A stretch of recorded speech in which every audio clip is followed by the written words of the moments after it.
noite. Hoje é quarta-feira, 27 de agosto de 2025. Estamos começando mais uma edição do programa No Fio da História, pela Rádio Toda Palavra e pelo canal do jornal Toda Palavra no YouTube. No último domingo, os trabalhistas lembraram os 71 anos da morte do presidente Getúlio Vargas. Vargas, que lançou as bases do desenvolvimento soberano do Brasil, foi levado ao martírio no dia 24 de agosto de 1954 pelas forças reacionárias que não admitiam a independência econômica do país e queriam manter o Brasil sob o jugo do imperialismo norte-americano, como vemos recrudescer novamente hoje com os ataques de Donald Trump à soberania brasileira. O sacrifício do presidente Getúlio Vargas, tirando a própria vida, frustrou um golpe em marcha para depô-lo e conseguiu preservar a independência e a democracia no Brasil, pelo menos até 1964, quando um outro golpe, desta vez bem sucedido, depois o presidente João Goulart. Em São Borja, no Rio Grande do Sul, antes das homenagens ao presidente Getúlio Vargas, os trabalhistas também reverenciaram a memória do ex-governador Leonel Brizola, sepultado no mesmo cemitério em que estão os restos mortais de Getúlio Vargas e João Goulart. Brizola Neto, analista político do programa No Fio da História, e sua irmã Juliana Brizola, netos de Leonel Brizola, depositaram rosas vermelhas no túmulo do líder trabalhista, juntamente com o presidente nacional do PDT, Carlos Lupe. Vocês verão agora algumas imagens gravadas em São Borja e, em seguida, assistirão a uma entrevista exclusiva com o presidente da Central dos Sindicatos Brasileiros, CSB, Antônio Neto, que representa um legado do movimento sindical nascido sob a inspiração da Era Vargas. É também muito importante que as pessoas saibam que o meu avô Leonel Brizola era um homem do povo, era um homem que trabalhava pelo povo, mas sim, que ele tem até hoje uma família apaixonada por ele, que ama ele imensamente e que sente muita saudade dele. Obrigado, Juliana. Bom, gente, mais uma vez a gente está aqui, né? Aqui para prestar a nossa homenagem. A gente não veio no dia 21 em razão das chuvas, né, dos problemas climáticos, e a gente veio justamente na véspera do dia 24 de agosto. E a gente veio prestar a nossa homenagem ao Brizola na véspera do martírio do Getúlio. E viemos fazer aqui o que a gente aprendeu com ele, que é honrar os nossos antepassados, honrar a nossa história, honrar os nossos mortos. O PDT, uma vez eu disse isso numa reunião do Diretório Nacional, o PDT é um partido que os vivos são governados pelos mortos. A história de luta, né, as lutas, os ideais, né, do Getúlio, do Jango, do Brizola, continua a nos guiar. E assim, mais do que nunca, né, quando a gente olha o legado trabalhista que foi deixado, né, tanto naquilo que tu falou, Cadu, em relação ao desenvolvimento econômico, da afirmação desse país como um país desenvolvido, né, como um país industrializado, quanto em relação aos direitos sociais, né, dos direitos dos trabalhadores, a gente não tem como olhar para o outro lado que não seja o trabalhismo.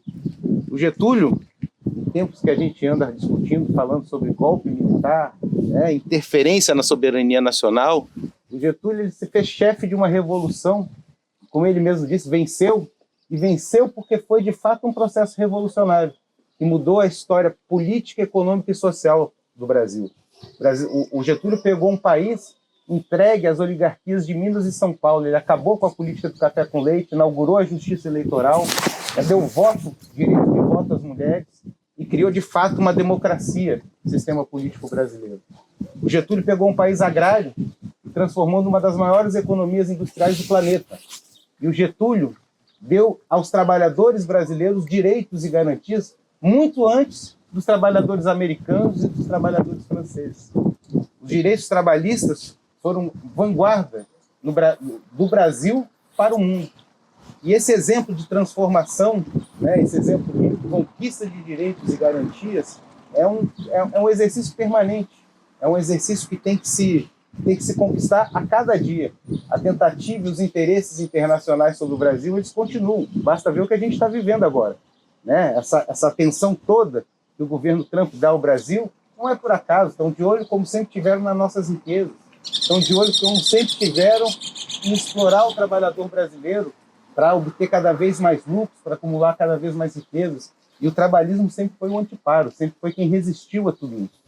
Então está aqui, né, diante do túmulo do meu avô, e não tem como não se emocionar estando aqui. A gente viveu aquele luto, né, aquele momento duro de perder uma liderança como Brizola. Né, a gente vem aqui e se emociona, mas ao mesmo tempo a gente se enche de esperança. Se enche de esperança, primeiro assim, porque eu quero fazer aqui a minha homenagem ao Lupe mesmo.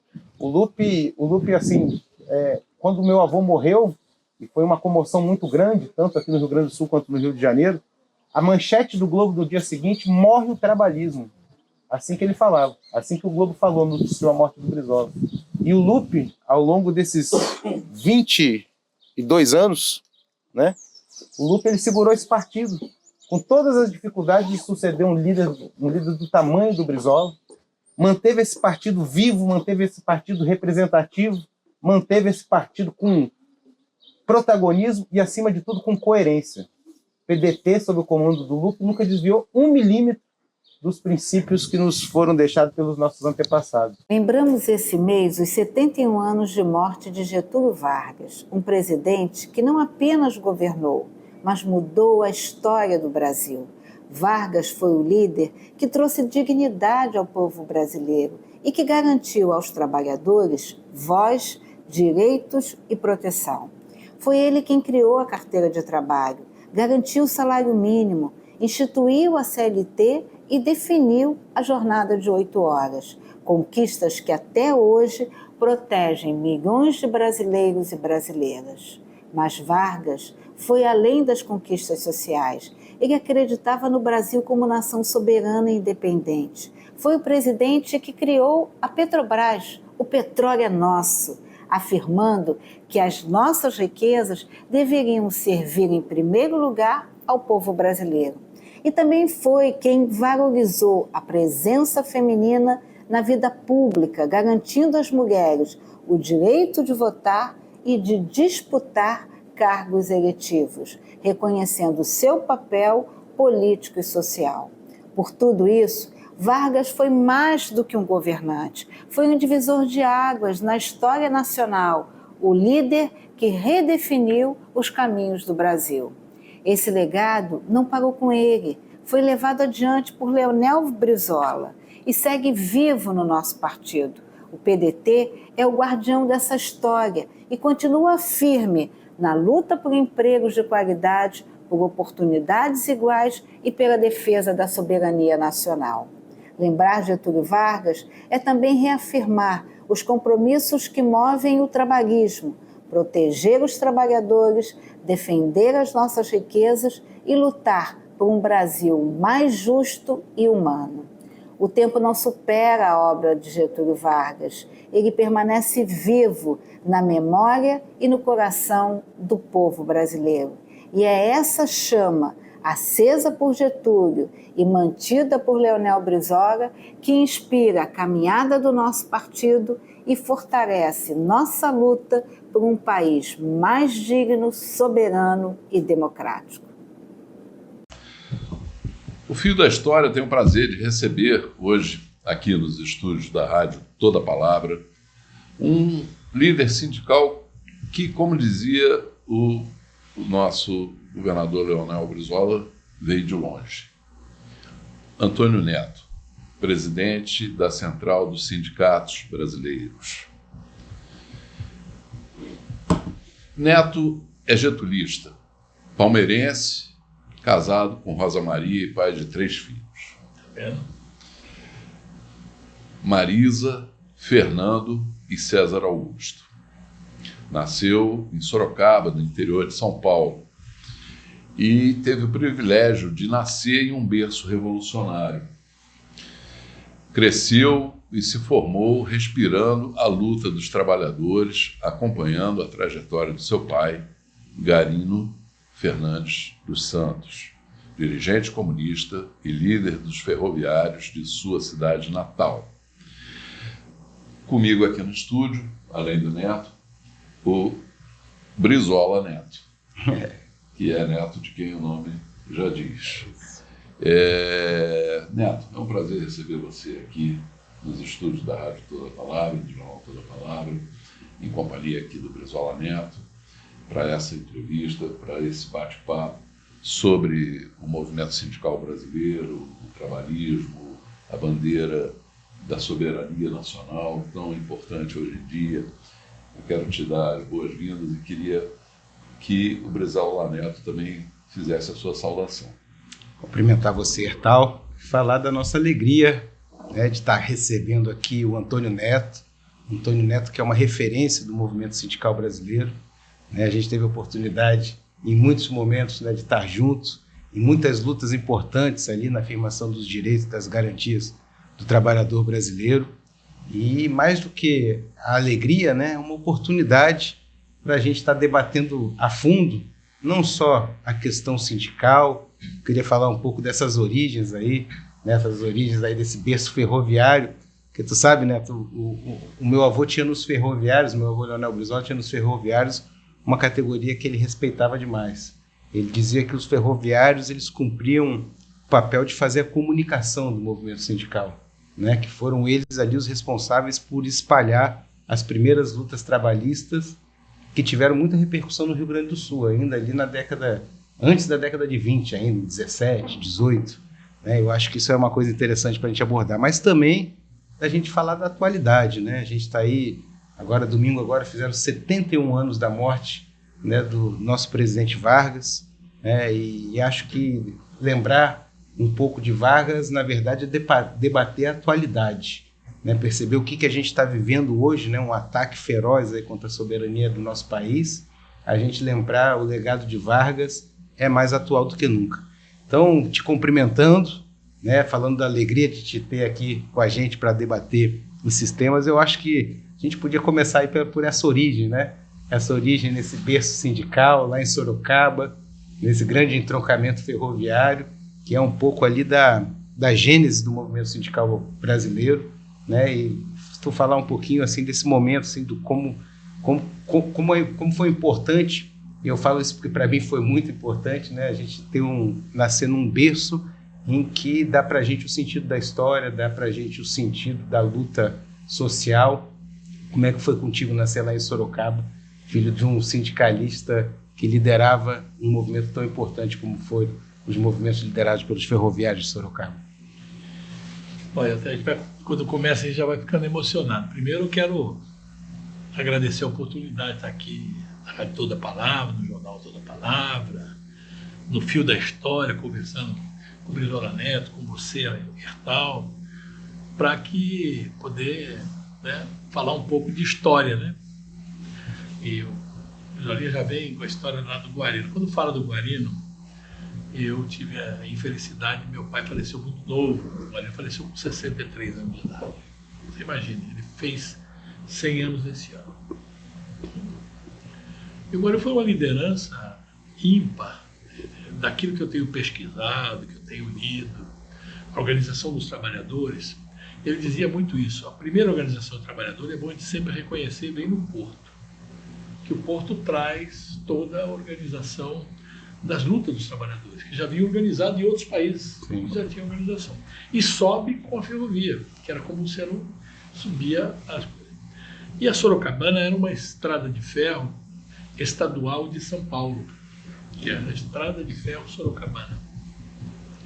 E o Guarino, e você sabe, naquela época, o funcionário público não podia ter sindicato. Mas uma forma de se organizar como sindicato era a associação. Então ele tinha lá a União dos Ferroviários da Estrada de Ferro Sorocabana. Como eu hoje vim aqui e estava na UPPs, né? Que é a União dos Professores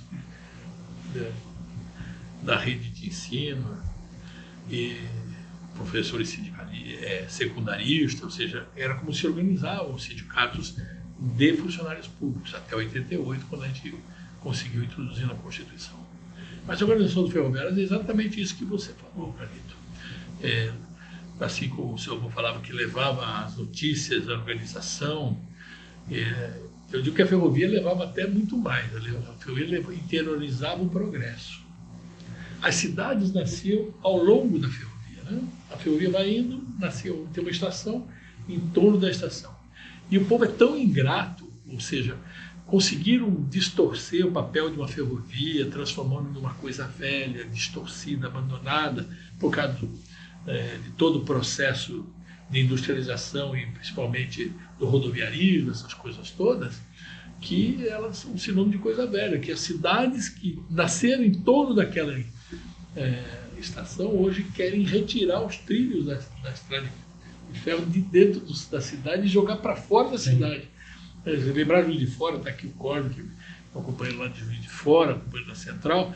Juiz de Fora, o trem quando passa para a cidade, porque ele passa exatamente no meio da cidade e aí fecham as cancelas e a organização dos ferroviários, eu aprendi muito com o Guarino. O Guarino, na organização dos ferroviários, ele foi presidente da União desde a fundação até quando foi cassado em 64, de 52 a 64. Pois bem, ele organizou, ao longo da ferrovia sorocabana, ele tinha as turmas de trecho. Não sei se vocês sabem o que é turma de trecho. A turma de trecho é o seguinte: a cada tantos quilômetros havia uma vila ferroviária, que ele cuidava da metade para trás e da metade para frente, ou seja, se são 2 quilômetros, vamos fazer que são 2 quilômetros. Então ele que cuidava da ferrovia 1 quilômetro para trás e 1 quilômetro para frente. E assim ele tinha as turmas de trecho. Por isso que elas eram muito bem cuidado, todo o leito ferroviário era muito bem cuidado. Ou seja, havia todo aquele cuidado. E aí ele organizou toda a malha ferroviária, ele organizou a estrutura dos ferroviários, da organização da luta dos trabalhadores ferroviários, a ponto de ter, em 63, uma greve de 18 dias que paralisou 100% a ferrovia. E ele criou um manual de greve. Eu até copiei o manual de greve. Transformei no manual de greve do meu sindicato.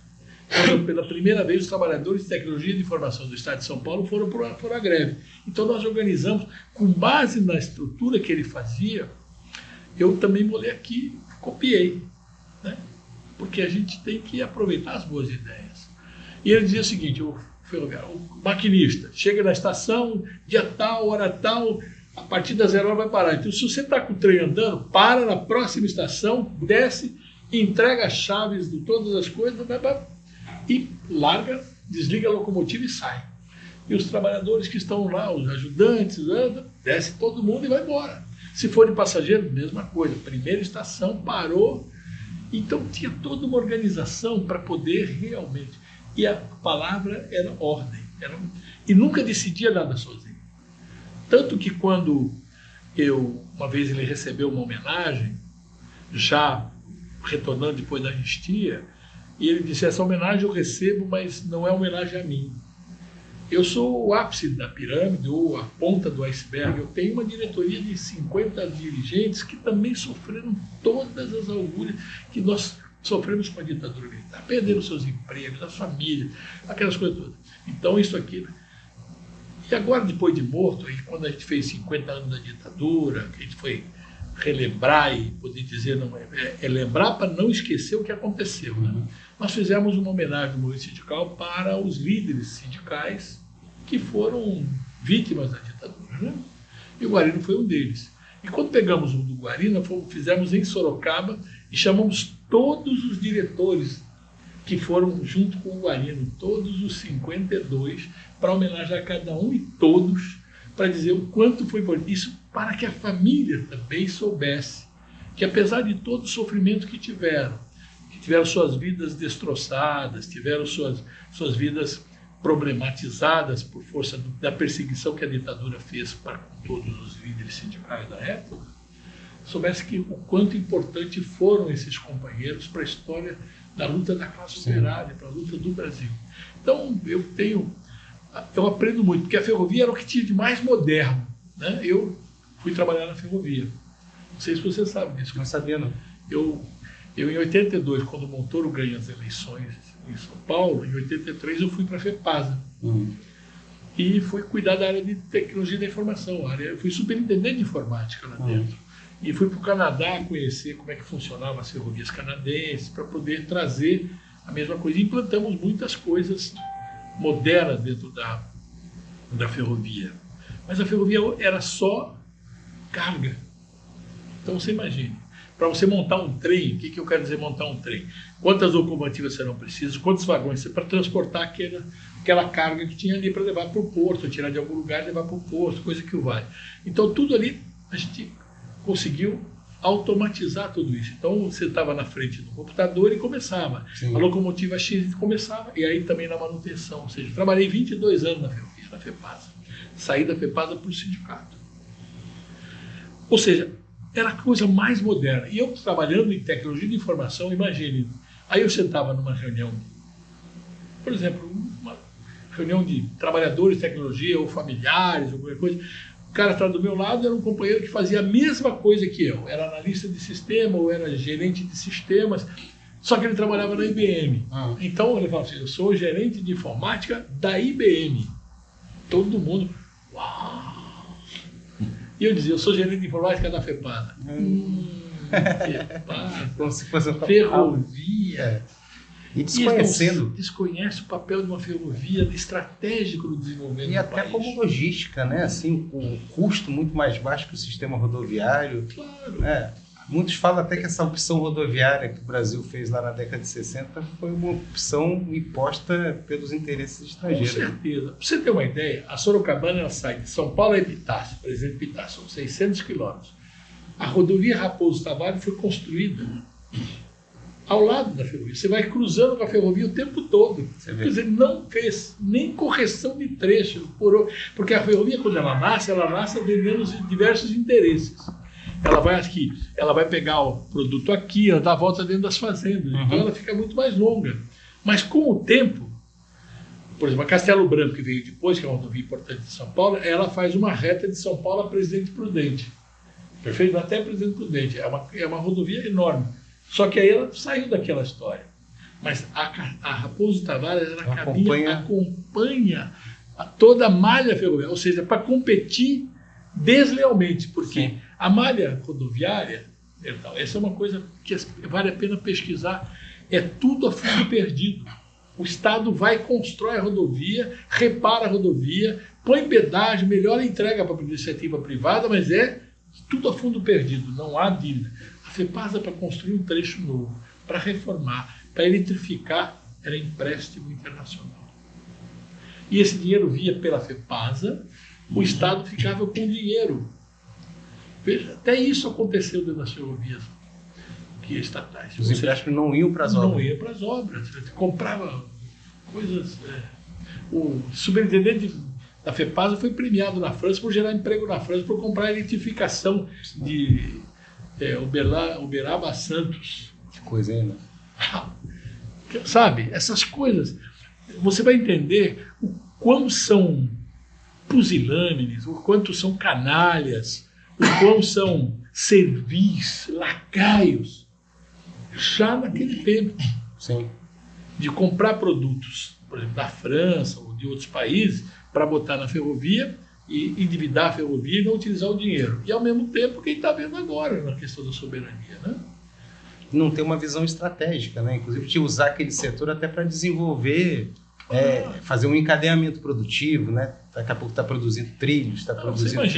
Você imagina um vagão... Locomotivos. Imagine para vocês terem uma ideia do que eu quero dizer da importância da ferrovia, que, infelizmente, com o papel estratégico do desenvolvimento, as pessoas esquecem dela. Você pega um trem com 150 vagões para levar soja para o porto, tá bom? São 150 caminhões. É isso. Se eu disser que cada vagão poderá levar o equivalente que um caminhão leve, pode levar até mais, hein? Não posso levar 150, veja o que eu estou falando, em termos de tonelagens.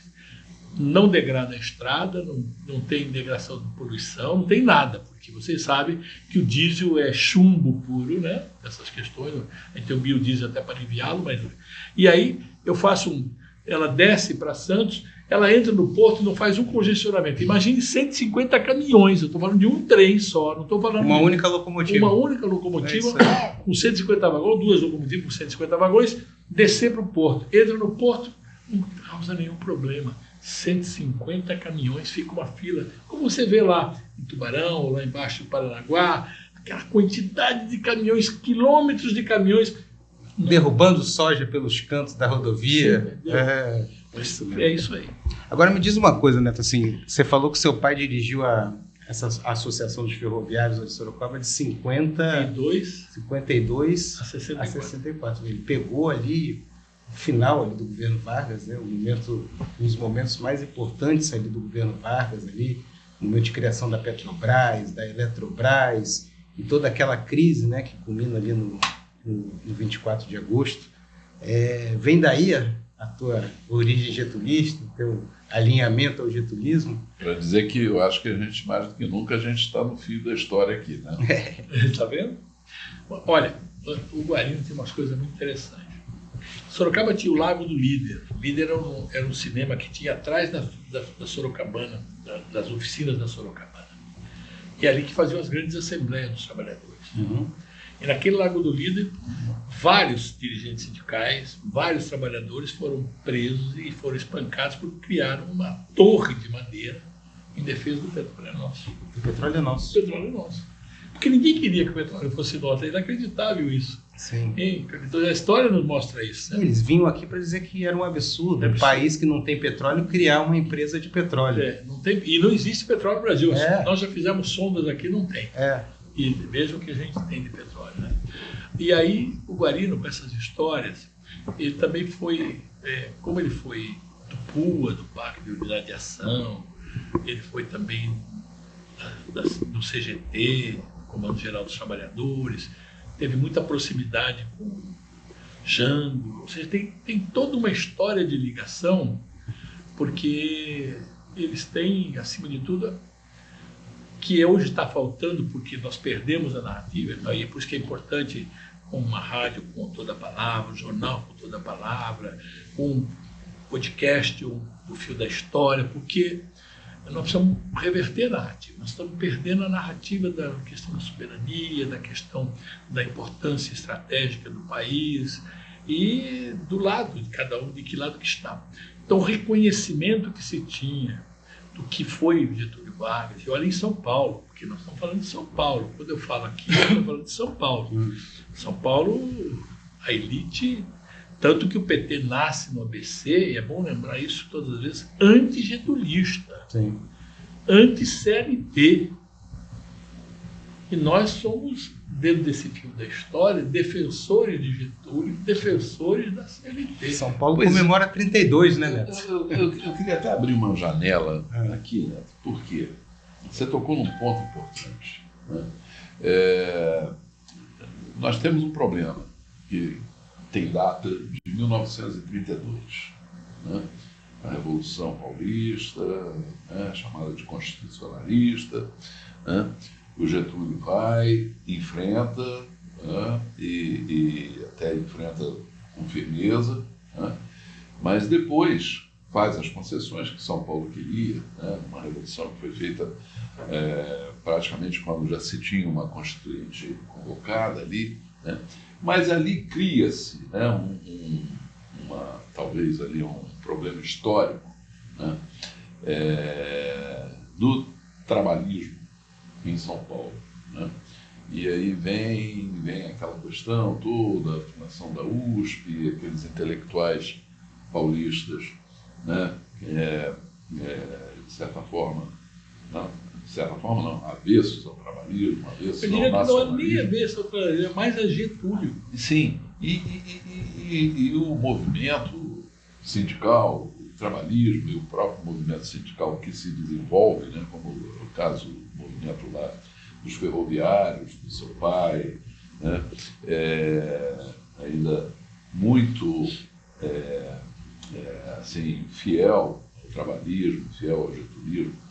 Mas tem um momento, claro que a gente sabe que, muito pela ação da ditadura, né, de fazer aquilo que o Brizola dizia, né, que queriam cortar a nossa história com a tesoura, né, e eles tentam fazer isso. Né, e aí vem o movimento sindical do ABC, né, já com toda essa outra visão que você está colocando.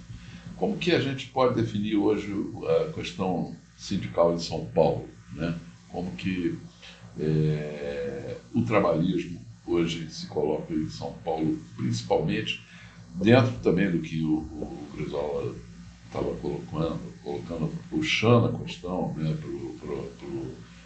ali para o martírio do Getúlio e para o desencadeamento, né, de toda a história trabalhista, mas já antecipando um pouco essa questão. Como que você...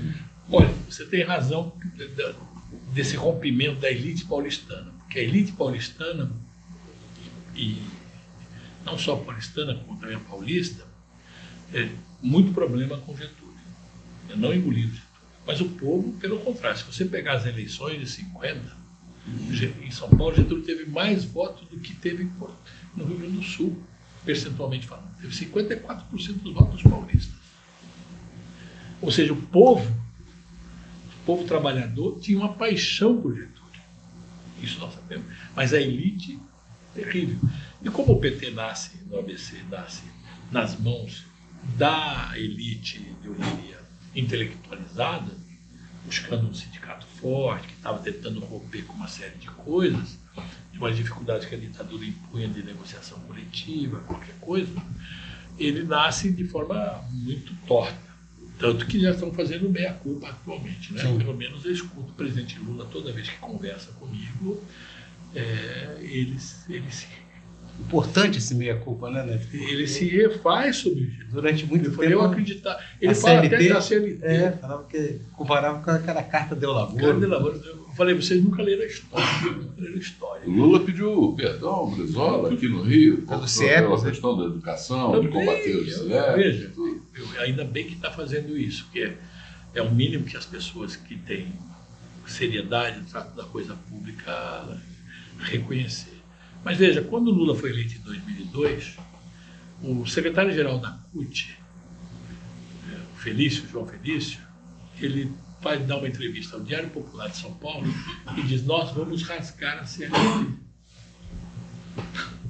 Quer dizer, é não saber... Parecia dar continuidade ao fim da Era Vargas, né, que foi decretado por um presidente anterior. Que eram muito amigos. Tinha um professor que falava que ele era mais alinhado ao Fernando Henrique do que ao Brizola. Você diz o Lula? Com certeza. Naquele período ali, porque sempre foi, sabe por quê? Porque eles eram muito amigos lá. E estiveram juntos em alguns embates. E porque negava uma coisa que está muito óbvia hoje, que é a ação do imperialismo americano dentro do Brasil. O Lula falava que aquilo era a teoria da conspiração. O Lula, na década de 80, ele não entendia a questão nacional. Ele falava que não via diferença em indústria nacional para indústria multinacional e que, inclusive, a multinacional pagava melhor. E pagava mesmo, né? E acho que ele pagou um preço alto por isso, né, de compreender. E eu acho que hoje ele tem plena convicção, né, de que o imperialismo atua com muita força no Brasil, inclusive sobre o governo dele, como está acontecendo hoje. Né? E voltando ao que você está falando, então, é o seguinte: com o neoliberalismo chegando e com a questão que nós falamos muito sobre isso quando discutimos os trabalhadores, dirigentes sindicais, porque a minha preocupação é formar cabeças no movimento sindical para que eles possam reproduzir para os trabalhadores, que é uma dificuldade muito grande o povo entender essas brincadeiras. Você pega aí o consenso de Washington, ele vem quando ele diz que o país tem que privatizar tudo, tem que destruir os sindicatos. Que a única trincheira que defende, em última instância, a soberania nacional, né, serão os sindicatos, por causa da sua formação. E todas essas questões, na questão específica do trabalhismo, nós precisamos discutir com a população o que é essa porra do trabalhismo. Porque fica assim, social-democrata, comunista, socialista, o que é o trabalho? O Brizola tem uma definição fantástica sobre a questão disso, né? Eu não sou nem esse totalitarismo aqui, nem o liberalismo de lá. Nós pegamos o meio das coisas e queremos que todo mundo possa ter. Quer ter empresa, pode ter empresa, pode ter, todo tem que ser feliz, mas ninguém vai poder também fazer exacerbar essa distância entre o maior salário e o menor salário, entre o mais rico e o mais pobre. Não era isso que ele tinha uma frase muito boa, né, que ele falava assim: nós não somos contra a propriedade privada. Nós achamos ela tão boa que queremos distribuir para todo mundo. Ele dizia ainda que também não somos contra a raposa, Só querendo botar uma correntinha no pé dela para ela não ficar livre dentro do galinheiro. Coisas que o vale. O problema, e aí volta a Getúlio, que é o grande formador da nação brasileira, que diz o seguinte: uma coisa é você ganhar a emancipação política, né? Isso é fácil. Você com uma revolução, você vai lá, pum. Econômica é outra coisa. Agora, econômica, esse é o problema que nós temos que discutir com a população, que precisa, e não é fácil de compreender, porque você vai precisar de décadas e décadas e décadas para você se emancipar. E é um processo permanente. Permanente. Getúlio dizia isso com uma clareza. Eu, quando leio esses textos de Getúlio, vocês leem também, e quem não lê, vá ler, porque é de uma clareza, mas de uma visão futurística tão grande. Ele via o futuro de uma maneira que a gente está vivendo hoje, em 2020. Ele morreu em 54. E essas coisas ele falava antes disso. Ele já falava em 35. Antes até de 30. Antes de 30. Já com esse conceito. Quer dizer, e aí você pega hoje e veja o que é todo esse monopólio, oligopólio, todo esse rentismo apurado. E esses ataques que a gente está recebendo aqui, porque nós temos um cara, presidente do país que é o maior país bélico do mundo, que é o país mais endividado do mundo, que disse: eu posso fazer isso, faço o que quero fazer. Mas ele não está fazendo aquilo que ele quer, está fazendo aquilo que as big techs, que os poderes do rentismo estão pedindo para ele fazer, e ele faz. Ele faz todo esse tarifaço. Aí no dia seguinte ele reúne na Casa Branca e diz: vocês ganharam muito dinheiro ontem, hein? Vocês ganharam muito dinheiro ontem. Por quê? Porque ele deu formação privilegiada e está provado que houve uma especulação de bilhões de dólares num período X de tempo, logo depois. Aí os caras compraram, ganharam bilhões. Vocês ganharam muito comigo ontem, hein? E entra com essa cara de pau, Código. Pesquise para você ver. Ou seja, são porta-vozes do status quo. Nós somos o que quer romper com tudo isso. Então não podemos nos permitir. Então precisamos traduzir o trabalhismo, entender o trabalhismo. Então acho que o Ciro Gomes, no período, até conseguiu traduzir isso de uma forma bem grande, falando sobre o Projeto Nacional de Desenvolvimento, atualizando todas as bases getulistas, que infelizmente, pelo espírito do momento dessa história que você está muito polarizado nos últimos tempos, você não conseguiu penetrar dentro da população. Eu acho que esse é o grande problema. Então, voltando lá ao trabalhismo em São Paulo. Não é só São Paulo. O movimento sindical está com um problema, eu diria, de a crise do processo. Né? Quando eu pego alguns sindicalistas de esquerda, correntes sindicais de esquerda, que chegaram, tem que ser pluralista, tem que ter pluralismo sindical. Sim. Nós, pela unicidade sindical, que Darcy explica tão bem, Getúlio explicava, todo mundo explicou por que era aquilo. Aí você pega e diz: somos contra a sustentação financeira compulsória. Fizeram outdoor no Brasil para acabar com a contribuição compulsória. Aí quando perde tudo, ele vem para o lado e fala: e agora? Sabe aquela história da primeira? Foram lá, arrancaram nossas roseiras, depois arrancaram não sei o quê, agora...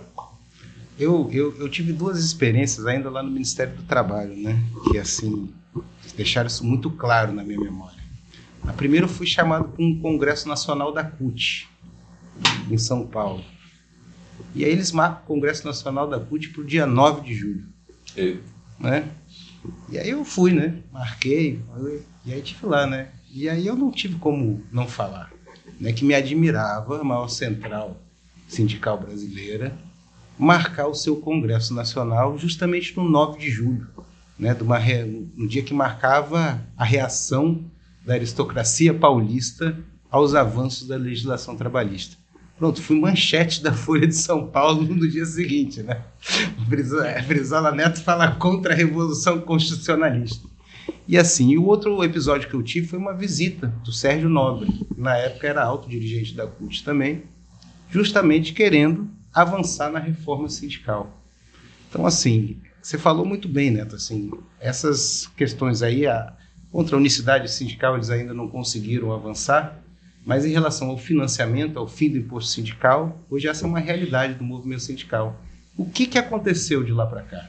né? Será que o sistema confederativo bolado por Getúlio lá na década de 40 ainda, né, não era o modelo ideal de organização dos trabalhadores? Será que precisava ter mudado alguma coisa? E qual foi o resultado dessa mudança hoje na organização sindical? Piorou.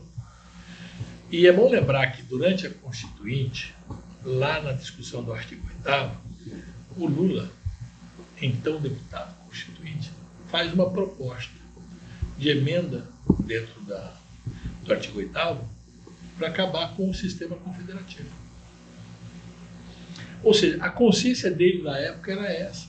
A CUT de fundação, de nascimento, ela nasce anti-getulista, anti-CLT, anti-sistema confederativo. É óbvio que hoje em dia avança-se muito, as discussões são um pouco mais claras, mas depois de muita derrota, a gente perdeu a justiça do trabalho. Quer dizer, basta ver a situação da maioria dos sindicatos, né? São poucos aqueles que conseguem se manter. O sindicato se mantém, mas o sistema confederativo não se mantém. Não se mantém em federação, não se mantém em confederação e nem central. Porque o financiamento compulsório é que dava os percentuais para o financiamento das 3 instituições superiores.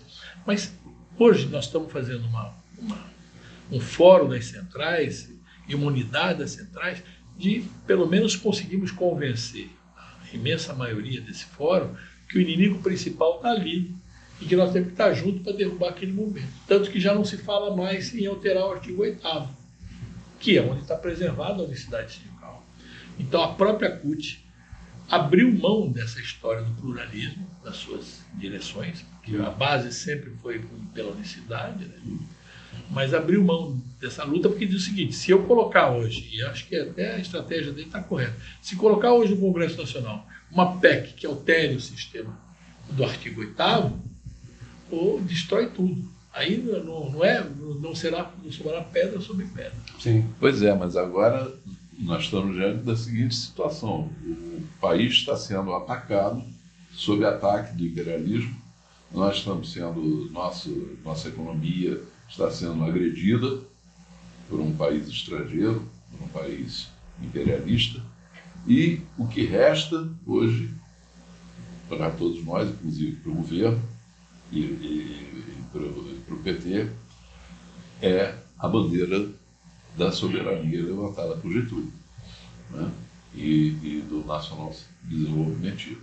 Como é que você vê esse retorno agora do Lula empunhando a bandeira da soberania?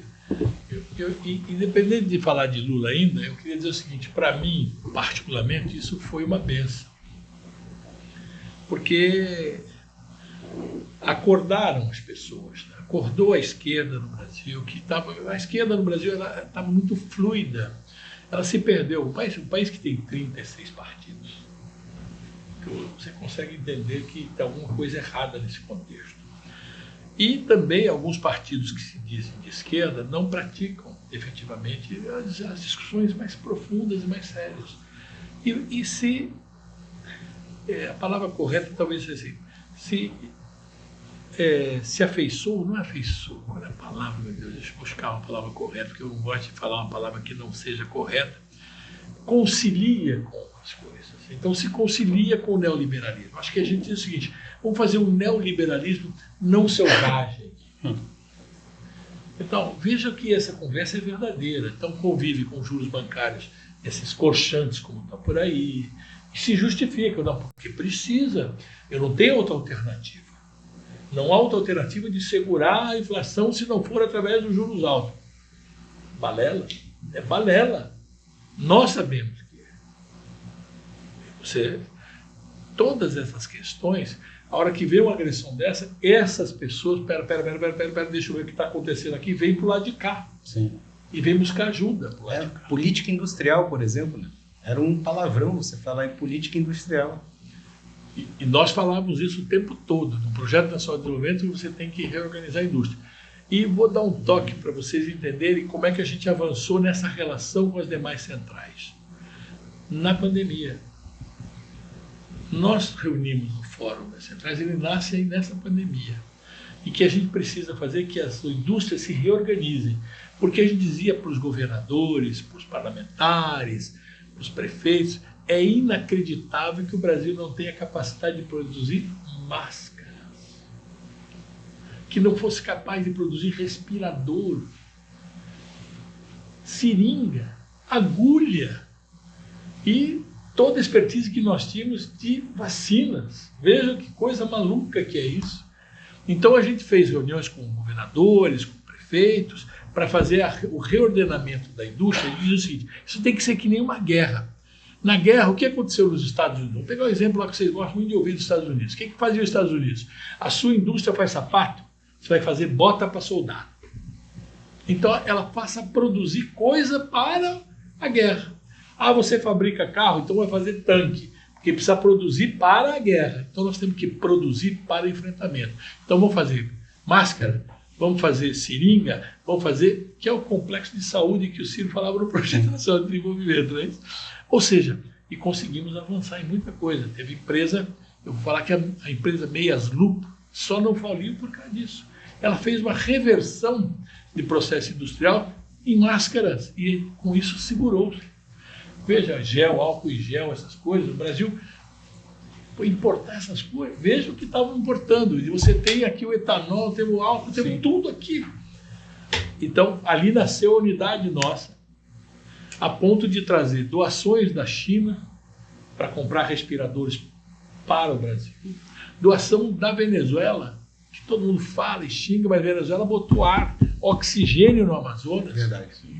Certo? Fruto da correlação que nós temos no movimento sindical internacional. Salvou os hospitais lá que estavam sem oxigênio, os pacientes morrendo. Vocês, e aí nasce. Aí, nesse momento da agressão, que a gente já avançou nessa consciência da necessidade, que perdemos a primeira atitude do canalha, como diz o nosso querido Lupe, o capiroto, coisa ruim, que não fala nem o nome, né? Ele fechou o Ministério do Trabalho. É verdade. Transformou numa secretaria do Ministério da Economia. Os sinais eram profundos. Ele nunca recebeu um dirigente sindical. Nunca. E você sabe por que ele criou o Ministério? Não. Nós denunciamos na OIT que não havia tripartido no Brasil, em que pese todas as convenções internacionais que nós somos signatários, que ele não denunciou nenhuma. Porque ele também poderia começar a falar, não quero saber disso, e denunciar. Você foi ministro, sabe disso, é mandar para o Congresso e dizer, estou denunciando, um ano depois não vale mais aquela convenção. Ele não fez isso. Nós fomos lá, ele foi chamado de atenção, teve que criar o Conselho Nacional do Trabalho. E que pese foi tudo para inglês ver, como diz aquela piada, né? Isso é tudo para inglês ver. Não funcionava nada, mas foi obrigado a recriar. Isso é simbólico para nós, no sindical. A reforma trabalhista não foi ele que fez. Foi Temer. Né? E essa reforma, ela vem e destrói o movimento sindical. Porque eles dizem o seguinte, olha, eu não estou mexendo nos direitos individuais lá do artigo 5º, do artigo 7º da Constituição Federal, então eu não estou mexendo com isso. Mas quando ele tira a possibilidade de um registro seletista, uma carteira profissional, ou tendo uma carteira verde e amarela, que é um registro segunda classe, ele tira o acesso aos direitos da Constituição. Quando ele pejotização, terceirização, todas essas imensas coisas erradas que foram feitas, eles tiram a possibilidade do trabalhador acessar os direitos fundamentais do artigo 5º do artigo 7º. Tirou a ponto, e aí o Carlito, como ex-ministro do Trabalho, ex-secretário do Trabalho, uma expertise muito grande nessa área do direito do trabalho, da relação capital e trabalho, ele inverteu, melhor falando, a pirâmide da relação trabalho, que era sempre o seguinte, primeiro a convenção coletiva, depois acordo coletivo, para depois vir o acordo individual. Ele inverte. O acordo individual é superior ao acordo coletivo, superior à convenção coletiva. Ou seja, empresa, vai lá e converse com o seu trabalhador, direto, assine com ele, não tem que passar por sindicato, não tem nada. Quem é que o cara que trabalha numa multinacional, imagina a multinacional chegar para ele, olha, eu quero que você, a partir de hoje, faça 10 horas por dia. Ele não vai fazer? Se ele fizer, quem vai acontecer? Rua. Ou seja, aí vem a unidade das centrais para tentar enfrentar isso juntos. Foi assim na OIT, E está sendo agora. E, infelizmente, nós conseguimos derrotar o Bolsonaro, mas não derrotamos o bolsonarismo. Congresso Nacional, a gente, se colocar qualquer tese lá para mexer com a questão do trabalho, não é nem sobre o trabalhismo, falando do trabalho. Reconduzir a CLT, acabar com essa história de acordo individual, essas coisas todas, você sabe o que vai acontecer? Não passa. E se ele vetar, ele derruba o veto. Isso mesmo. Porque nós temos minoria lá. Então, eu creio que o que está acontecendo hoje com a questão do trabalhismo, eu acho que ele precisa primeiro decodificá-lo para torná-lo acessível a todo mundo. Eu acho que esse trabalho que vocês fazem, ao trazer o fio da história, trazer a questão de toda a palavra, rádio, jornal, é para esclarecer o que significa essa história do Projeto Nacional de Desenvolvimento, o que é o nacional desenvolvimentismo, sem misturar com a extrema-direita. Porque isso não é um projeto de extrema-direita. Porque vai dizer, Hitler era nacional desenvolvimentista. Não era. Não, eu acho que esse é o ponto que a gente precisa bater. É isso que nós vamos ter, a assim, Carta del Lavoro. Nós temos a elite brasileira tem uma péssima tradição mas além disso, de matar seus líderes. Né? Os heróis nacionais, eles são todos eles escondidos. Parece que se deseja não afirmar uma história nacional. Né? E assim, eu tive um privilégio na vida de nascer neto do Brizola. Né?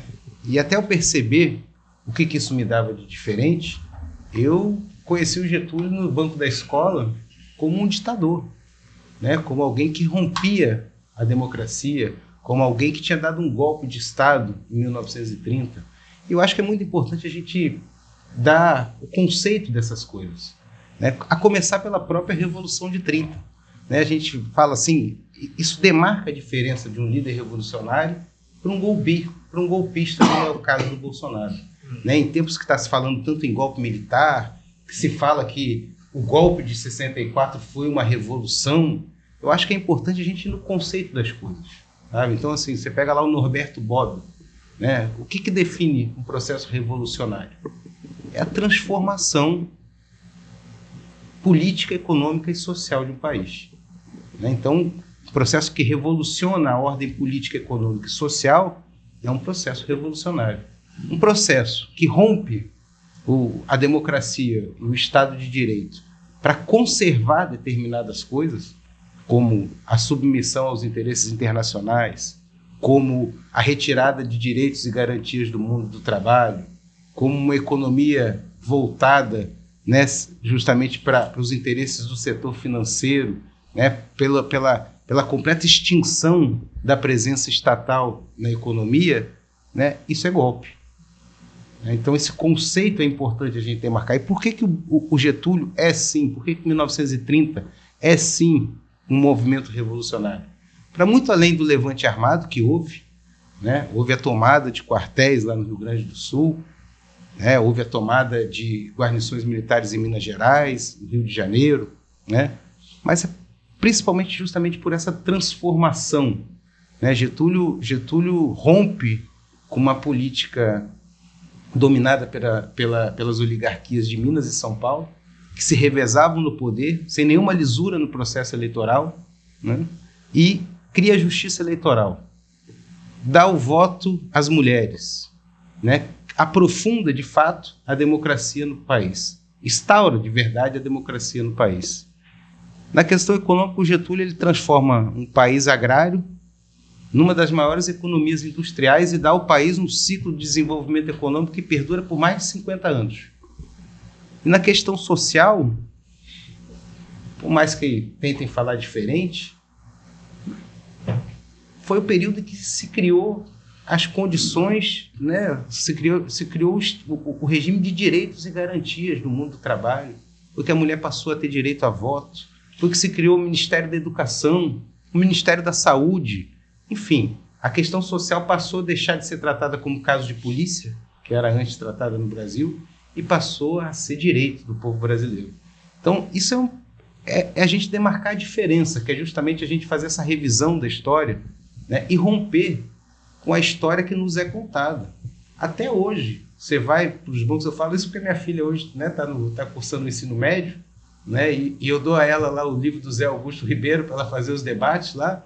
E ela mora no interior de Minas, mas muito próximo ali a Franca e a Ribeirão Preto. Então a influência da USP lá é enorme. Ela tem que fazer debates intensos dentro da escola para mostrar que o Getúlio não era um ditador, que Getúlio era um líder revolucionário que criou as bases da nação brasileira e que esse conceito ele precisa ser debatido com mais profundidade, inclusive dentro das escolas. Verdade. Então, assim, a gente tem esse papel, né? Eu durante muito tempo não percebia.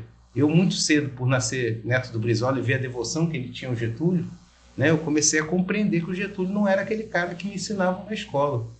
Mas o povo brasileiro, a maioria do povo brasileiro, não tem ideia do tamanho do que significou o Getúlio para a pátria brasileira. Então, acho que era importante a gente marcar isso, né, e demarcar mais ainda, como com ele nasce essa questão de defesa intransigente da soberania nacional. O Getúlio ele falava que todo país busca a justiça social, mas que não há justiça social sem desenvolvimento econômico. E o desenvolvimento econômico só é possível aos países que defendem a sua soberania. Então, assim, eu queria te ouvir um pouquinho, sabe? Você sabe, quando eu li debate sobre isso, eu falo assim, como é que eu pragmatizo? Porque a gente faz essa é uma análise estrutural do que foi Getúlio. Como é que você pragmatiza uma porra dessa? Eu peguei a lei dos 2/3. Olha que coisa interessante. Você lembra da lei dos 2/3? Que toda empresa no Brasil tinha que ter 2/3 de brasileiro. Quem eram os brasileiros? Vai pegar quem eram os brasileiros. Era o povo mais sofrido, que era deixado de lado na implementação de qualquer empresa que tinha no Brasil. Olha que coisa maluca de interessante. Ele faz uma lei que diz o seguinte: você tem uma empresa, tudo bem, essa empresa que pode ter no máximo 1/3 dela trabalhador estrangeiro. No momento que você tem uma migração fantástica, pós-guerra, todas essas coisas, né? Porque já começou o embranquecimento do Brasil a partir da libertação dos escravos, que a elite brasileira, com ódio, que perdeu o seu patrimônio, que é uma vergonha, mas era isso, ele via aquilo como patrimônio. Ele não queria saber de, por exemplo, então vou fazer o seguinte: vou remunerar a partir de agora, vou tratá-los assim, porque a lei está dizendo que é isso. Não, pelo contrário, joga todo mundo à sua própria sorte e importa a mão de obra. E por isso que foi o que eu disse, o tema embranquecendo toda a nossa economia, todos os trabalhadores. E faz o quê? Traz pessoas que não eram, não tinham expertise na plantação, não tinham expertise nisso, aquilo, e gasta muito mais. Tem que dar, tem que remunerar, tem que ensinar, tem que... para não compor. Então essa dívida com o negro que o CAO faz, ao colocar dentro da Constituição a questão da negritude, todas essas coisas, é isso que a gente tem que entender, que o trabalhismo ele olha com estes olhos, os olhos de proteger aquele que precisa ser protegido para valer. Então, quando o Getúlio faz a lei dos 2/3, dizer, vamos dar emprego para o povo brasileiro, para o trabalhador brasileiro, para o povo brasileiro. Então, pragmatizando, nós temos que começar a traduzir o trabalhismo, traduzir o que é o nacional desenvolvimentismo, para não ser, inclusive, taxado de ser uma coisa, são direitosos, talvez estão falando de nacionalismo. E assim, uma coisa que o Ciro falava muito, né, o que isso produziu no Brasil, né? Que foi esse ciclo de desenvolvimento econômico que perdurou por mais de 50 anos. Né? De 1930 a 1980, o Brasil era o país que mais crescia no mundo. Né? A China era aqui. Você sabe que tem uma declaração do Roosevelt, né? Que o New Deal ele é baseado nas medidas econômicas que ele aprende com Vargas aqui, quando ele visita o Rio de Janeiro. E se não fosse 64, a China seria aqui, de fato. E que também a gente recebeu... Porque eles, os chineses, Mao Tse Tung, né, quis saber como que o Brasil crescia aquelas taxas no final dos anos 50, início dos anos 60. Né? A política nacional desenvolvimentista brasileira foi base para o crescimento chinês. E assim, você olhar o modelo chinês, lá aqueles 18, 19 conglomerados econômicos, todos de base estatal, né? financiamento estatal, o Banco de Fomento. Se olhar o que era o Projeto Nacional de Desenvolvimento, ele era isso. Eram setores estratégicos com base estatal, financiados pelo maior banco de desenvolvimento do mundo, que era o BNDES, naquele período, né, que começaram a criar setores econômicos muito potentes que se desencadeavam, né, e o Brasil avançava. O Brasil criou uma Embraer, o Brasil tinha uma fábrica nacional de motores, né, o Brasil tinha a CSN, era um dos países que acho que foi o 8º país do mundo a ter siderurgia. A Margaret Thatcher chegou a falar, mas como um país como o Brasil tem siderurgia? Com o volume de produção que tinha uma CSN. Né? Então, assim, você tinha um modelo de desenvolvimento, o Brasil estava dando certo. O Brasil era vanguarda na legislação trabalhista. A mulher brasileira votou antes da mulher francesa. Né? Todos esses um conjunto de conquistas da era Vargas. Era que no governo Tucano Fernando Henrique ele fez questão de dizer que ele vinha justamente para acabar com a era Vargas. Nem os militares conseguiram. Né? Até porque tinha setores da ditadura ali que em determinados momentos eles avançaram, pelo menos do ponto de vista econômico, aprofundaram o modelo... Tinha o setor de desenvolvimento. Chegaram a lançar 2 planos nacionais de desenvolvimento, principalmente ali no período do Geisel. E hoje, né, agora, não diria hoje, mas eu digo assim, nas 2 últimas décadas, o que a gente viu era um discurso único, né, de que precisava, esse legado tinha que ser desmontado. Vamos privatizar todas as empresas estatais. Vamos abrir mão, né, de o Estado intervir na economia. Que negócio é esse de financiar a empresa? Né? Que o Estado ele não tem que intervir na economia. O mercado regula a oferta e a procura. Né? A gente passou a ter uma massificação dessa informação, dessa narrativa, que era praticamente um discurso único. E é uma falácia. E agora a gente está vendo com muita clareza que é uma falácia, né? Veja você, talvez que o agronegócio no Brasil é um dos maiores do mundo, não é isso? Sim. Quem que financia essa porra? Estado. Veja o volume do Plano Safra de recursos que esses caras pegam do Estado. Verdade. E ainda são contra o Estado. E desonerados. Desonerados. Você pega lá, não paga imposto territorial. O IPTU, o ITR é uma coisa, mas a exportação também é isenta. Isso, a Lei Candir, é isso aí. E quantos empregos geram? Cada vez menos, que a automatização deles. E o salário dos trabalhadores do agro? Também são... E assim, e também não tem encadeamento. Porque, tudo bem, a gente vê, tem uma emissora que fala que o agro é tech, né? Só que você vai ver o tech do agro, todo estrangeiro. Não, e é para produção só, né? É todo estrangeiro, que é o maquinário. Não agrega valor nenhum. Sim, o maquinário que vai ali fazer os tratores e tal, é tudo estrangeiro. Sabe? Então, assim, falta, né, uma política que, assim como no período da Era Vargas, né, a partir do planejamento estatal, organize os setores econômicos que podem deslanchar. E agora, eu queria te fazer uma pergunta. A gente talvez esteja diante de uma grande oportunidade, né? Porque a gente fala muito das exportações, né? Então, como é que a gente vai resolver em relação a essa questão da taxação dos produtos brasileiros? Né? Como é que a gente vai resolver a saída para novos mercados das exportações brasileiras que foram bloqueados com o tarifaço aí do Trump de 50%, né? De se buscar novos mercados, né? E tudo mais. Acho que está faltando reciprocidade, né? Está faltando um pouco de firmeza ali ao Itamaraty e a setores do governo para aplicar de verdade a contrapartida, né? De aplicar, devolver as tarifas as importações que vêm dos Estados Unidos, como fizeram os países. Todos os países que fizeram isso sentaram na mesa de negociação. A China fez isso, rapidamente Washington chamou os chineses para conversar. A gente não fez reciprocidade nas taxações. Mas eu acho que mais do que fazer reciprocidade nas taxações, né, não seria aí uma possibilidade da gente ver a necessidade de voltar a ter política industrial, com financiamento, com desoneração, né, com compra pública? Essa tem sido o plano, o Brasil soberano está pensando nesse jeito. Mas é bom lembrar também, e aí para não assustar ninguém, que essas exportações para os Estados Unidos hoje são 12% das exportações totais do Brasil. Sim. Eu, quando discutia dentro do Palmeiras, que eu sou conselheiro lá, vocês sabem, o papel da Crefisa dentro do orçamento do Palmeiras era de 12%, 10%. O Palmeiras tinha uma arrecadação, por exemplo, ano passado foi de 1,2 bi, ele pagava 85 milhões por ano. Não era tão importante assim. É importante, quando alavancou. Mas naquele momento, tanto que você troca hoje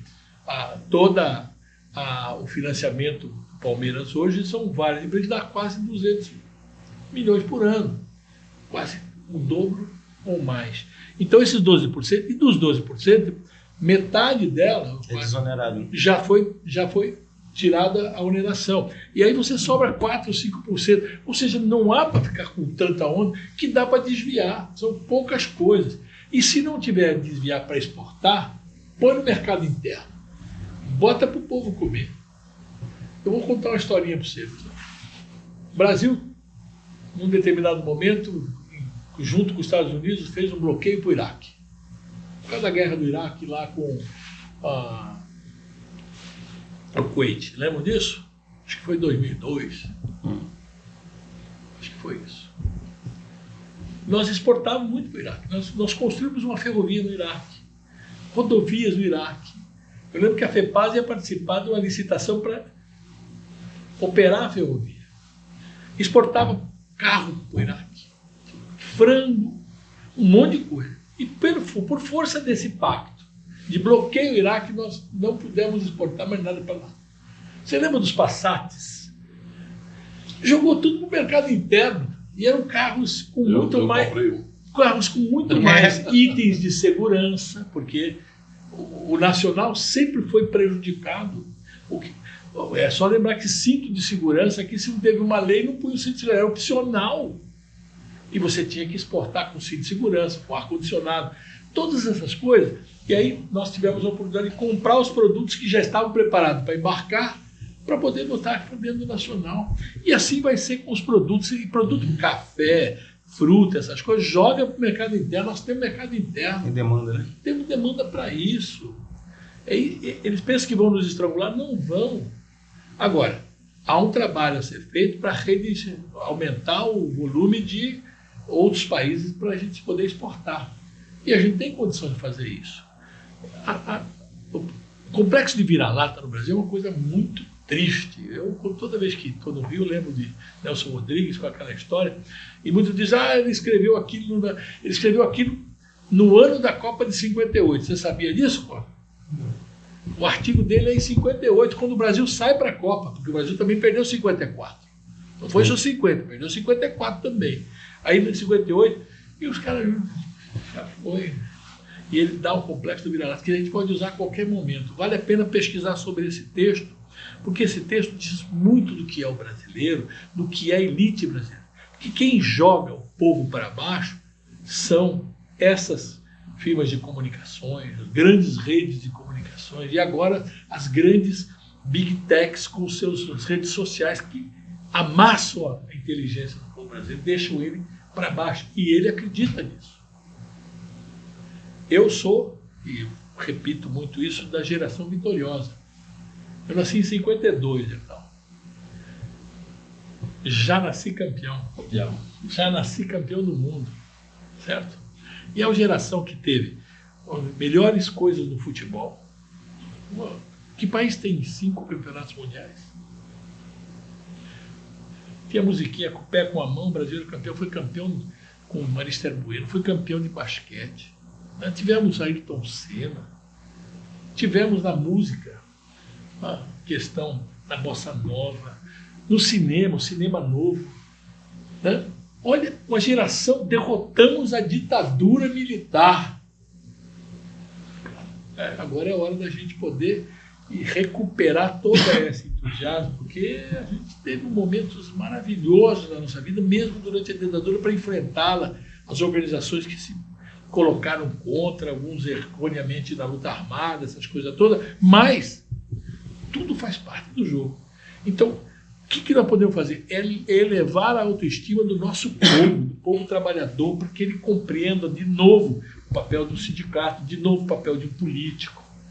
Porque, veja, no auge que a gente estava lá, bem, o Rio de Janeiro elegeu o Cacareco, vocês vão lembrar disso melhor que eu. Era uma forma já bem jacosa de fazer as coisas, né? Ele me viu o Cacareco. O Cacareco era um rinoceronte do zoológico.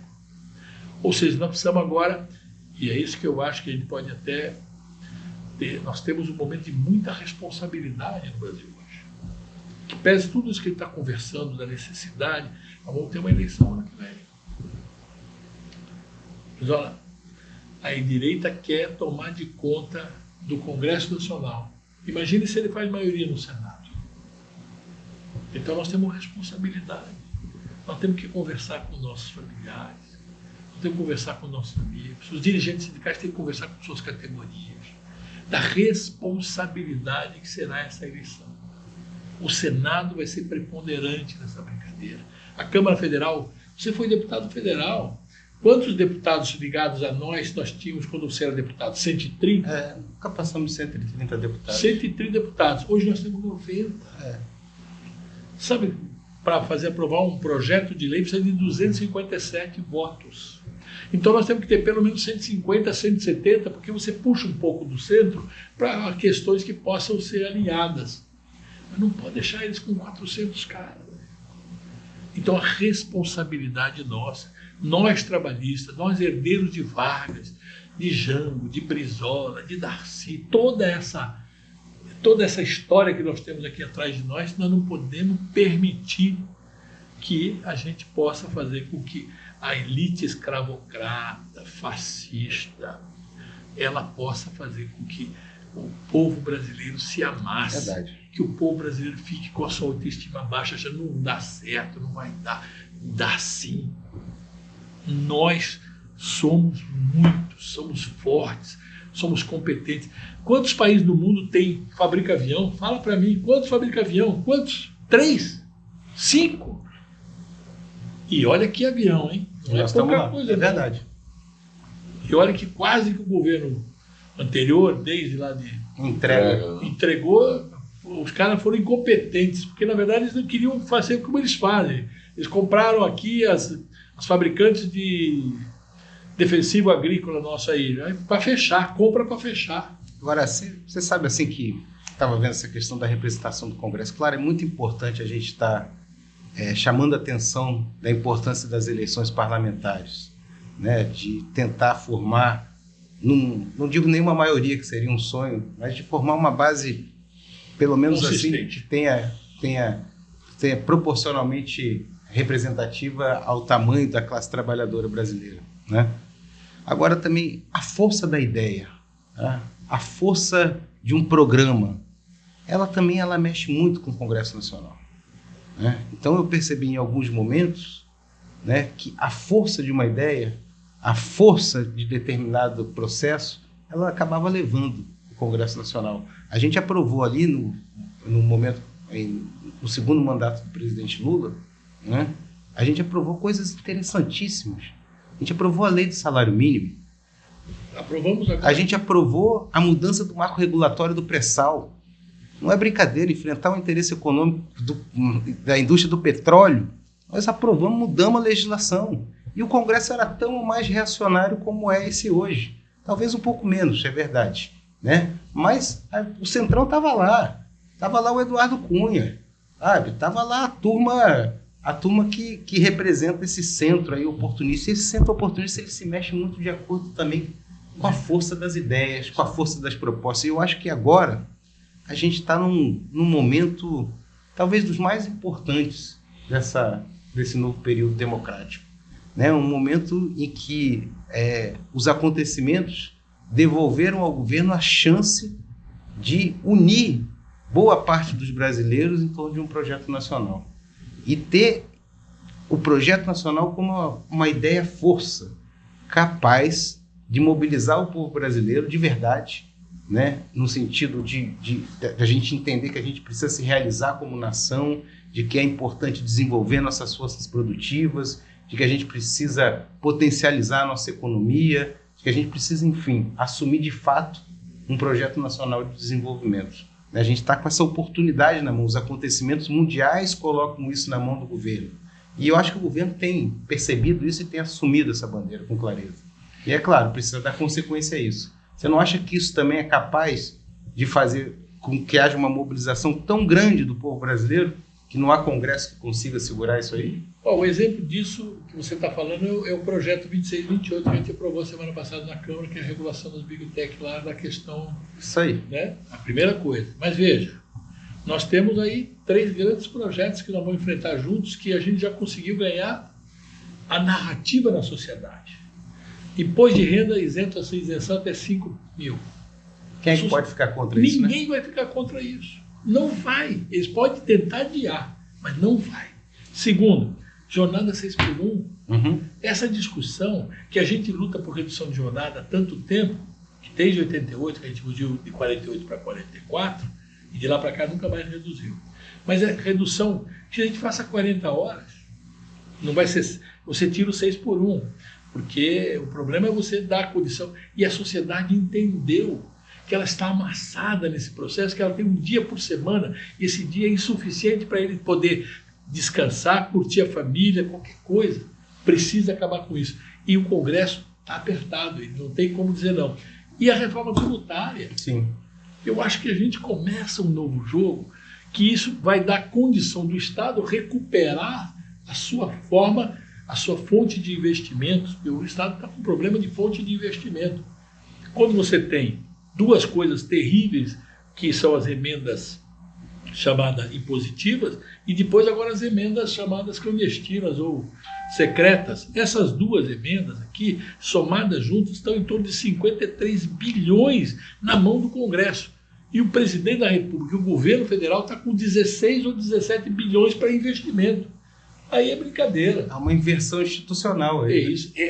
Esse é o grande... Nós temos que mexer nisto aqui, dessas emendas. Devolver ao presidencialismo a sua autoridade de gestor, de condutor do desenvolvimento do Brasil. Eu acho que é isso. E eu acho que a gente pode convencer nesse processo, e agora aqui a gente tem que falar desse processo também da presidência da República, que agora nós temos que escolher, ainda neste momento, quem é o inimigo principal. É o império que vem nos atacar contra a nossa soberania, são todos esses fascistas e essa elite escravocrata, e qual é o polo que a gente pode aglutinar para que possa ganhar disso aqui. Porque não podemos ter ilusão. É como assim, eu quero ser candidato ao Senado. Tudo bem, você pode querer, mas você tem condições de disputar a candidatura para o Senado para ganhar, porque nós não podemos perder a vaga do Senado. Então, não tem. Então vamos juntar aqui, que o Brizola tem mais condição do que eu passei, vamos somar todos nós para que ele seja eleito, para que a gente não permita que entregue para a direita o Congresso Nacional, ou que a gente possa entregar para a direita de novo, como aconteceu em 2022. Não é isso? Não, 2018. Porque foi um erro estratégico nosso. Sim. Perdemos ali. E me parece assim, que pela primeira vez, desde antes de 64, né, o tema da questão da soberania e da defesa dos interesses nacionais vai estar colocado nessas eleições com a ajudinha do Trump, né, naquele o presente que você se referiu, que tem nos dado, né, mas de uma forma que nós não víamos no processo eleitoral brasileiro desde o final desde a redemocratização do Brasil, né? Então, eu queria até, já caminhando aqui para o final da nossa entrevista, né, que vocês falassem um pouco sobre as perspectivas que nós temos agora pela frente de retomada desse projeto nacional desenvolvimentista com base na defesa da soberania nacional, ou seja, o reavivamento do trabalhismo, do getulismo, né, e a reafirmação da Carta de Testamento de Vargas, que está aí, mais atual e mais viva do que nunca, né? Então, eu queria assim, que vocês projetassem isso agora para esse cenário eleitoral brasileiro do ano que vem. Olha, eu sou otimista. O Carlinhos me conhece há muito tempo, sabe que o pessimista é, antes de tudo, um preguiçoso. Você vai falar com ele, não, isso não pode, já foi tentado, não deu certo. Não, eu sou um otimista. Eu acho que nós temos a grande chance, inclusive ao fazer uma aliança, uma frente ampla no Brasil, para nova eleição, nós possamos colocar as nossas teses para que elas sejam vistas agora com mais, eu diria, com mais carinho, com mais percepção. Porque a gente dizia, olha, isto não é assim, não, aqui é diferente, aqui é mais tranquilo. A hora que veio o ataque do Império contra nós, não foi brincadeira. A gente já tinha dito isso para Lula em 2003, quando do Mensalão. Você lembra disso? Nós dissemos. Eu tinha voltado da Venezuela, teve um encontro em que Chávez levanta o braço assim, faz um brado, sendo aclamado. No dia seguinte, no jornal da direita, estava ele com uma arma na mão aqui, como se fosse, sabe aquelas imagens de Gaddafi? Levante armado, né? Sabe? Eu estava na cena. Eu estava na cena. Estava na mesa. Ele levanta, agradece, mas Botaram uma arma na mão dele. Botaram uma arma na mão dele. Capa. Sabe, havia por parte do judiciário a incitação à desobediência civil. Tanto que deram um golpe nele. Ele vai preso e até falsifica a possibilidade. A ideia de que ele tinha renunciado. Sim. Tudo isso a direita faz sem nenhuma vergonha. As mentiras, as fake news. Hoje a gente chama mentira de fake news, mas fake news é mentira. Isso é uma nova palavra, né? Aquela história que nem burnout. Burnout é estafa, né? Ou seja, cansaço. Então nós precisamos fazer agora uma grande frente ampla, num projeto em que a gente possa colocar as nossas castanhas lá dentro. Eu, quando discuto hoje com o presidente Lula a possibilidade de alteração da reforma trabalhista que foi feita lá em 18, eu digo para ele, e ele diz para mim, e me convence, que hoje não tem condição para colocar no Congresso Nacional isso. Olha que coisa maluca. Então, eu estou dizendo para você, todos concordamos que a reforma trabalhista foi muito ruim, que precisava revertê-la. Não há condição no Congresso Nacional de eu fazê-la. Então, nós precisamos também pensar nisso para poder reverter todas essas questões. Porque ele foi eleito para fazer essa reforma. Veja, o Tarcísio disse, quando privatiza a Sabesp, e todo mundo, a imprensa e a elite, sai defendendo o Tarcísio em São Paulo, que ele pode fazer a privatização da Sabesp, porque ele disse no programa de governo dele que iria privatizar a Sabesp. O Lula disse no programa de governo dele que ia mexer na reforma trabalhista. O Congresso não permite que ele faça isso. Olha que coisa. Para a direita vale, para nós não vale. Então nós temos que fazer, volto a dizer, a responsabilidade que nós temos que ter para essa eleição, de conversar em casa, porque nós nos dividimos em casa. Você tem seu irmão, seu primo, sua tia, sua avó que discorda. Nós precisamos convencê-los da importância.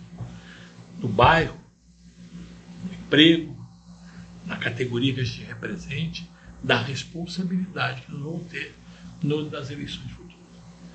Tenho plena convicção, mas não será uma eleição fácil. Se no primeiro mandato do Lula, todo mundo achava que ele iria atravessar o primeiro mandato, ser eleito com todas as pompas e predicados, ele foi para o segundo turno.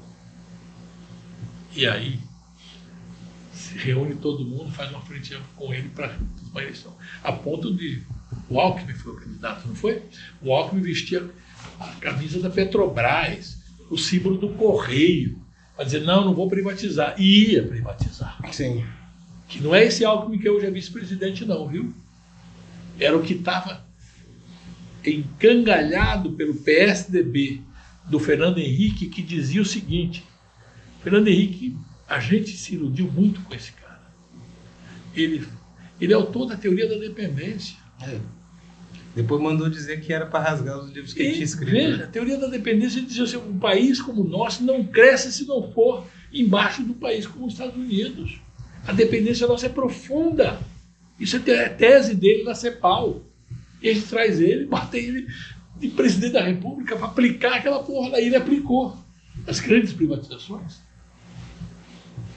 Veja você que loucura. Por isso que nós precisamos agora dizer o seguinte, qual é o compromisso que nós temos aqui? É esse compromisso, então vamos todo mundo para cá, para saber que o inimigo principal está lá, o império, a nossa soberania está sob ataque, E quem representa aquele cara aqui dentro? Ah, vai ser fulano que representa esse bolsonarismo, esse ataque. É contra isso que nós vamos ter que lutar. E juntar força numa candidatura, para não permitir. E eu sou otimista. Eu acho que é possível. Porque as forças progressistas do país tiveram um sobressalto com essa. Ninguém imaginaria que pudesse sofrer um ataque à nossa soberania. Sim. A esse ponto de dizer, olha, você não tem mais visto para entrar no meu país. É o direito dele fazer isso. O país é dele. Mas visando fazer uma chantagem. Porque ele diz, se você inocentá-lo, acabar com esse processo, nós tiramos as imposições. Isto é do mais profundo, intimidatório, chantagista ou ataque à soberania do Brasil. Nunca se viu uma tentativa de intervenção no judiciário brasileiro? É verdade. Nunca houve uma ação imperialista tão descarada. Eles faziam por trás. Eles matavam, eu via a CIA por aqui, botava não sei o quê, fazia um monte de merda, como fizeram ao longo de toda a história dos Estados Unidos. A gente sabe que não é só lá, né? Operação Condor. Estavam aqui na Quarta Frota, no 64. Operação Condor, né? Operação Condor não, Operação... Não é Condor, como é que chama a operação que mataram? Proteção. Proteção. 64. Não, estou dizendo depois. Para matar a Juliana Condor. Operação Condor. Operação Condor. Isso. É mesmo? Condor mesmo? Que foram eliminando... É que eu lembro que tem um filme chamado Operação Condor. Foram eliminando diversas esperanças. Então veja, eles fizeram isso o tempo todo. O Jango, provavelmente. Grande suspeita. E até o Lacerda e o Juscelino. Exatamente. Então tudo isso... Que naquele momento estavam formando a frente ampla, né? Para fazer a referência. Além de... Tudo isso, então eu creio que desse momento, e acho que essas coisas que nós vamos conseguir aprovar no Congresso agora este ano, que é o imposto de renda, fim da escala 6x1 e a reforma tributária, nos dá um cacife com a sociedade. Porque a sociedade, durante o processo do governo anterior, só sofreu. Né? Sofreu barbaridade e foi beneficiada na véspera da eleição. Os taxistas ganharam 5 pau, os caminhoneiros ganham 6 pau. Você imagine isso distribuído no Brasil inteiro para intervir na eleição. Mas mesmo assim eles sabem que morreram 700 e poucas mil pessoas de Covid por uma estratégia definida, né? Tipo assim, vou fazer a questão da manada criminosa. Morre um monte de gente, depois todo mundo transmite o vírus já vai ficando fraco, mas morre. Era para morrer mais de 1 milhão de pessoas, se não houvesse a intervenção das vacinas. Então eu creio que nós estamos num patamar bom para poder até fazer comparação do que foram os 4 passados, os 4 anos presentes e o que podemos apontar para os 4 anos futuros. Eu concordo contigo, Neto. Eu acho que sim. Primeiro que a liderança do presidente Lula nem conteste. Por toda a sua trajetória, por tudo que ele representa no imaginário popular, né, pelos compromissos de vida, né, de combate à pobreza, né, de emancipação do trabalhador e do povo brasileiro. Eu acho que a liderança do Lula é inconteste. E acho que o que está acontecendo hoje dá uma oportunidade ao Partido dos Trabalhadores, que se tornou uma grande frente, né? Você vai olhar o Partido dos Trabalhadores, ele aglutina ali desde trotskistas até neoliberais. É verdade. Então, assim, eu acho que hoje é uma grande oportunidade ao Partido dos Trabalhadores, a partir dessa candidatura do Lula, dar a mão ao nacional desenvolvimentismo, dar a mão de fato à era Vargas, né? Rever processos históricos, né? E pelo menos garantir a esse setor do petismo a hegemonia, porque tudo que está acontecendo devolveu ao governo um discurso. Esse discurso claramente está sendo assimilado pela população, as pesquisas estão mostrando. O governo não só parou de cair no seu processo de aprovação, como ele voltou a subir, né? Então, assim, o caminho está dado, o caminho está colocado. Então, é a gente abraçar o nacional desenvolvimentismo, aprender, né, com as lições do velhinho, né, que desenhou aqui, né, os fundamentos para a construção do nosso país. E eu acho que é nesse abraço do Lula com Getúlio, aí eu acredito de verdade que a gente pode ter um caminho, sabe, não só para convencer o povo brasileiro de que nós precisamos seguir aqui com esse governo, mas que esse governo também tem um rumo a dar para o Brasil. E eu diria mais, para nossa, eu diria até, consolidação dessa ideia, o presidente Lula é maior que o PT. Isso, muito maior. Muito maior que o PT. Então ele tem condições e cacife para dentro do PT incorporar aquilo que seja para ser a sua estratégia de campanha, juntando como está juntando os lados, né, para montar uma frente realmente ampla para poder fazer o enfrentamento ao fascismo, ao intervencionismo americano e poder cada vez mais se fortalecer. Bom, estamos a 1h20 caminhando com o Neto, Antônio Neto, aqui pelo fio da história, né, e com o Brizola Neto também.